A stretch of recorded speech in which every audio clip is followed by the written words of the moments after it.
Hello friends, welcome to my channel. Sisters எல்லாரும் எப்படி இருக்கீங்க? நல்லா இருப்பீங்கன்னு நினைக்கிறேன். எல்லோரும் நல்லபடியாக இருங்க. ஃப்ரெண்ட்ஸ், இந்த வீடியோ வந்து நாக சதுர்த்தி அன்னைக்கு எடுத்தது. திங்கக்கிழமை வந்தது இல்லையா? யூடியூப்லலாம் ரொம்ப ஃபேமஸாக சொல்லிட்டு இருந்தாங்க இல்லையா? இப்போ நமக்குன்னு விநாயகரும் கூடவே நாகர் சிலைகளும் வந்து, அதாவது ராகுகேது பகவான் சிவலிங்கத்தோட ரொம்ப அழகாக க்யூட்டாக இருக்கிறாங்க.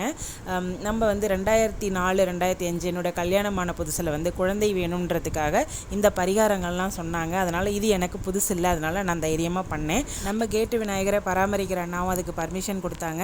அபிஷேகத்துக்கு நிறைய பொருட்கள்லாம், அதாவது பால், தயிர், மஞ்சள், சந்தனம், திரவிய பொடி, இந்த 5 பொருளும் வச்சு அண்ணாக்கிட்டையே கொடுத்து அபிஷேகம் வந்து ரொம்ப சூப்பராக பண்ணோம். அதெல்லாம் வீடியோ எடுக்க முடியல.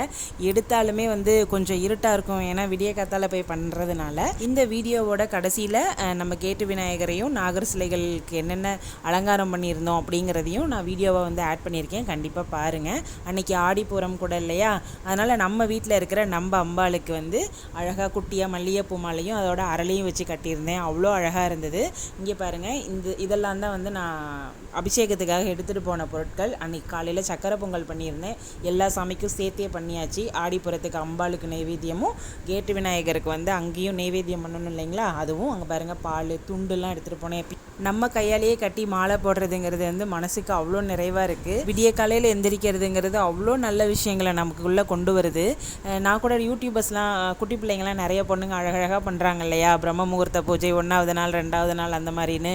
நான் கூட சில பேரை பார்த்து வீடியோக்காக பண்ணுறாங்களோ அப்படின்னு. அப்படி கிடையவே கிடையாது. நான் அப்படி நினச்சிட்டேன்.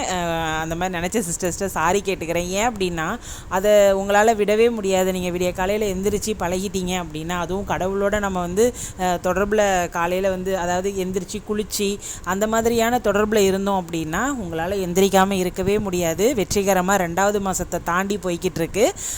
என்ன மாதிரி ஒரு ஆள்லாம் 4 மணிக்கு எந்திரிக்கிறதுங்கிறது உலக அதிசயம்தான். பாருங்கள், நான் காலையிலேயே வந்து சக்கரை பொங்கல் செஞ்சு எடுத்துகிட்டு நான் சாமி கோயிலுக்கும் போகிறப்போ மணி 5:30. அந்த 5:30 மணிக்குள்ளேயே நம்ம வீட்டு சாமிக்கும் விளக்கேற்றிட்டு தான் நான் வந்து கேட்டு விநாயகர்கிட்ட போவேன். திரும்பி வந்ததுக்கப்புறமா சமையல் செஞ்சு அவங்கள பசங்களை ரெடியாக கிளப்பி 7:30 மணிக்கு அனுப்பி விடுறதுக்கு ரொம்ப வசதியாக இருக்குது. இந்த 5:30 மணிக்குள்ளேயே சில சமயம் சாதமும் பருப்பும் கூட வச்சுட்டு போயிடுவேன். இப்போ என்னப்பா சொல்ல வர அப்படின்னா, கண்டிப்பாக கொஞ்சம் கொஞ்சமாக விடிய காலையில் எந்திரிக்கிறதுக்கு முயற்சி பண்ணுங்கள். அவ்வளவுதான். அன்னைக்கு ஆடிப்பூரத்தன்னைக்கு கதம்ப சாம்பார் வச்சுட்டு, எல்லா காய்கறிகளையும் போட்டு கதம்ப சாம்பார் வச்சு முட்டைக்கோசும் கேரட்டும் போட்டு பொரியல் பண்ணியிருந்தேன். சாம்பார் உண்மையிலேயே அன்றைக்கி மார்க் வந்து 100க்கு 100 போடலாம். அவ்வளோ டேஸ்ட்டு.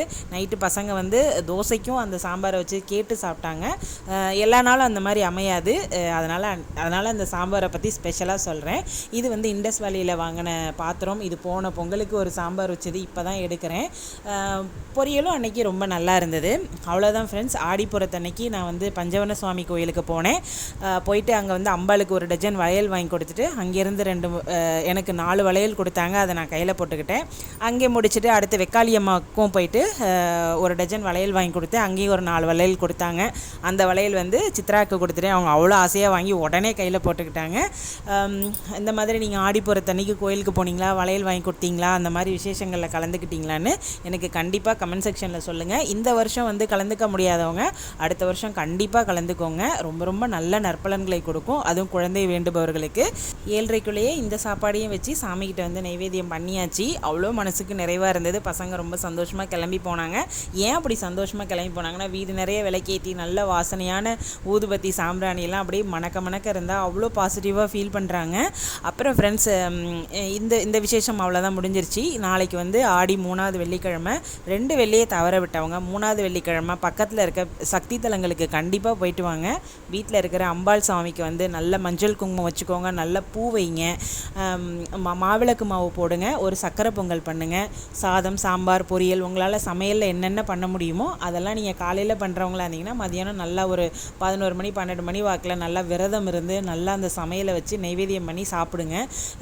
பழக்கம் இல்லாதவங்க கூட அதை கண்டிப்பாக பண்ணலாம். ஆடி மாதம் சில விசேஷங்கள் வழியாக குடும்பத்தில் எடுத்து பண்ணுவாங்க. எங்களுக்கு யாரும் சொல்லிக் கொடுக்கல அப்படிங்கிறதுனால இந்த முதல் வெள்ளி இல்லைனா 3வது வெள்ளி இல்லைனா கடைசி வெள்ளி மாத விளக்குலாம் இருக்குது இல்லைங்களா, அதெல்லாம் கணக்கு பண்ணி நான் இந்த மாதிரி ஒரு வெள்ளிக்கிழமை எல்லா எல்லா விசேஷத்தையும் ஒட்டுக்கா பண்ணிடுவேன்.